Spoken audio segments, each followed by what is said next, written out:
Everyone, welcome to my channel. Friends, गुलाब हम सभी लगाते हैं। गुलाब दो तरह के होते हैं, हाइब्रिड और देसी। तो जिसमें देसी गुलाब तो फूलों का राजा है, इसमें इतनी खुशबू होती है और इसको हम बहुत आसानी से कटिंग से लगा सकते हैं। इसमें एक बार अगर आप लगा लीजिए तो ये फिर कभी हमारे गार्डन से जाता नहीं है।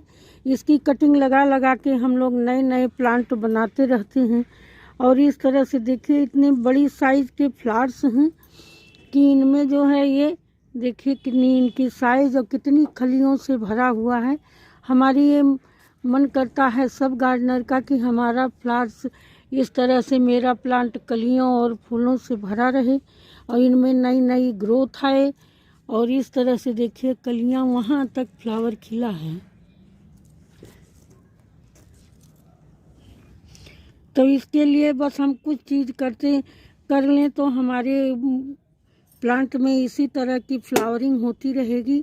फ्रेंड, हम लोग क्या करते हैं कि गमले में प्लांट लगाते हैं, चाहे देसी हो चाहे हाइब्रिड हो, लगाते हैं। फिर उनमें खाद पे खाद डालते जाते हैं। खाद का कई तरह का एक्सपेरिमेंट हम लोग करते हैं। ये खाद डालो, लिक्विड डालो, सॉलिड डालो, गोबर की खाद, वर्मी कंपोस्ट, कोई वो। लेकिन कुछ चीज़ें ध्यान देने वाली होती हैं जिन पर कि हमारा ध्यान नहीं जाता है। बहुत ज़्यादा खाद का प्रयोग करने से हमारी जो है गमले की मिट्टी वो अल्कलाइन हो जाती है। अल्कलाइन मिट्टी होने से हमारे जो इसमें प्लांट के जितने भी ऑर्गेन्स होते हैं वो निष्क्रिय हो जाते हैं, क्योंकि मिट्टी का पीएच मान या तो बढ़ जाता है या तो घट जाता है। हर चीज़ के लिए जैसे हम लोग बहुत कुछ खाओ और खाने के बाद वो हजम हो और हमारी बॉडी में लगे, उसी तरह से प्लांट में भी है कि जो कुछ हम खाद दें वो जो है ये एब्जॉर्ब करे और हमारे प्लांट में को बढ़ाने में, ग्रोथ में, फ्लावरिंग में वो मदद करे। लेकिन जब मिट्टी अल्कलाइन हो जाती है तो नॉन एक्टिव हो जाते हैं इसके हार्मोन्स और ये निष्क्रिय हो जाता है। तो हमारे गमले में, हमारे प्लांट में कलियां और फूल बहुत कम आते हैं या नहीं आते हैं, या आते भी हैं तो बहुत छोटी छोटी साइज़ के आते हैं। तो इसके लिए हमको क्या करना है, मिट्टी बनाते समय ही हमको ध्यान रखना होता है कि हम अपनी गमले की मिट्टी को बिल्कुल भुरभुरी पोरस बनाएं। आप देख रहे हैं जैसा मेरे गमले की मिट्टी अभी मैं आपको दिखाती हूँ। इसमें जो है आप 40% गार्डन सॉइल, 40% सैंड, और यदि आपके यहाँ सैंडी जो है मिट्टी है तो फिर सैंड मिलाने की भी ज़रूरत नहीं होती है। और इसमें गोबर की खाद या वर्मी कंपोस्ट भरपूर मात्रा में मिलाएं आप। यहाँ पर मैंने ये दोनों प्लांट में जो मेरे गार्डन में लगा है, ग्राउंड में देसी गुलाब का प्लांट, उसी की कटिंग लगा लगा के मैं नए नए प्लांट बनाती रहती हूँ, किसी किसी को दे भी देती हूँ। तो इस तरह से मेरे यहाँ देखिए कितनी अच्छी फ्लावरिंग हो रही है। मेरा प्लांट बिल्कुल फूलों और कलियों से भरा हुआ है। तो मिट्टी हमारी अल्कलाइन हो गई है, तो उसके लिए हमको क्या करना है, हमको इस तरह से अपने गमले की मिट्टी की गुड़ाई कर दें और फिर उसको 2-3 दिन छोड़ दें। उसमें पानी बिल्कुल ना डालें, मिट्टी बिल्कुल सूख जाए। इस तरह से देखिए मिट्टी बिल्कुल सूख जाए, बिल्कुल पानी ना रहे। फिर हमको मिट्टी को एस्टिक बनाना है। जब मिट्टी में एस्टिक गुण आ जाते हैं, एस्टिक गुण आ जाते हैं तो हमारे मिट्टी का पीएच मान सही हो जाता है और उसके सारे ऑर्गेन्स, हार्मोन्स जो हैं वो एक्टिव हो जाते हैं। तो मिट्टी को एस्टिक बनाने के 2 ही साधन हैं जिसको कि हम डाल के अपनी मिट्टी को एस्टिक बना सकते हैं। गमले की मिट्टी को देखिए कितने साइज़ के हमारे फ्लावर, देख के तबीयत खुश हो जाती है।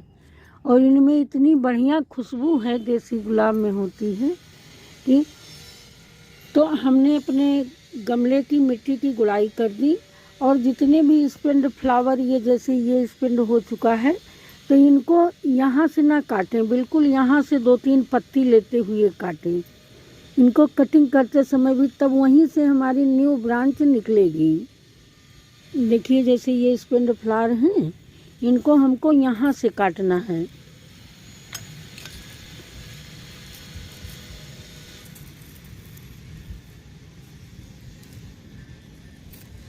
मैं आपको एक हाथ से बन नहीं रहा फ्रेंड, मैं काट के दिखाती हूँ।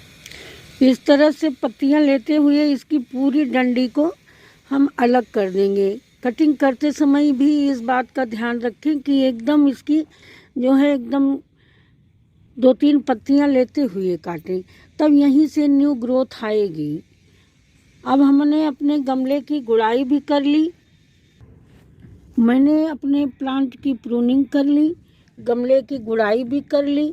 अब नेक्स्ट क्या हमको करना है, मिट्टी को अपने स्टिक बनाने के लिए ये आप हमारे हाथ में देख रहे हैं, ये फिटकरी है। फिटकरी इसको इंग्लिश में एलम भी बोलते हैं। इसका साइंटिफिक नेम है पोटेशियम एल्युमिनियम सल्फेट। तो ये जो है अगर हम अपनी गमले की मिट्टी में इसको डाल देते हैं तो हमारी मिट्टी 100% एसिडिक हो जाती है और इसका पीएच मान सही हो जाता है।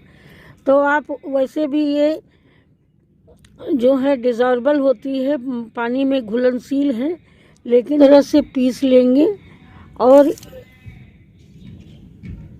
1 लीटर पानी लेंगे। अब इसमें हम 1 चम्मच, छोटा चम्मच ये देख रहे हैं, इसको डाल देंगे और इसमें जो है इस तरह से, इसका कोई रंग नहीं होता, न पानी में डालने से हल्का रंग पानी का दूधिया हो जाता है, बाकी इसका कोई रंग नहीं होता है। देखिए डालने के बाद पानी इस तरह से कुछ दूधिया रंग का हो गया है। जैसे दूध वाले बर्तन में दूध निकाल लेने के बाद पानी डाल दो तो हल्का हल्का रहता है, उसी तरह से इसका कलर हो गया है। अब इस पानी को हम ज़्यादा नहीं डालेंगे, 100 ml अपने गमलों में। मैं आपको वैसे मेरे गमले में डालने की ज़रूरत नहीं है, लेकिन मैं आपको दिखाने के मारे डाल दे रही हूँ। 100 ml इस तरह से आप अपने गुलाब में, गुड़हल में, बड़ी चांदनी में, एक्जोरा में, जितने भी हमारे परमानेंट फ्लावरिंग प्लांट हैं, रात रानी में, किसी भी प्लांट में डाल दें तो आप 15 दिन बाद देखेंगे कि आपके गार्डन प्लांट में कलियां ही कलियां, फ्लावर ही फ्लावर, और इस बड़ी साइज के इस तरह से चमकीले। जब मिट्टी मेरी एसिडिक हो जाएगी तो और सारे इसके हार्मोन्स एक्टिव हो जाएंगे तो जड़ें भी मजबूत होंगी, तना भी इनका जो है, जड़ें हर चीज़ अब्जॉर्व करने लगेंगी, शोषित करके और पहुंचाने लगेंगी हर ब्रांच और स्टेम में। और उसके बाद पत्तियां भी हमारी हरी होंगी। इस पानी को आप किसी अपने स्प्रेयर बॉटल में भर के और डाल भी सकते हैं, छिड़काव भी कर सकते हैं, तो पत्तियां चमकदार होंगी, हरी होंगी और मेरा बिल्कुल प्लांट भर जाएगा कलियों और फूलों से, पत्तियां हरी हो जाएंगी। फिर मिलेंगे अगली वीडियो में नई जानकारी के साथ, तब तक के लिए thank you. Happy gardening, take care friend.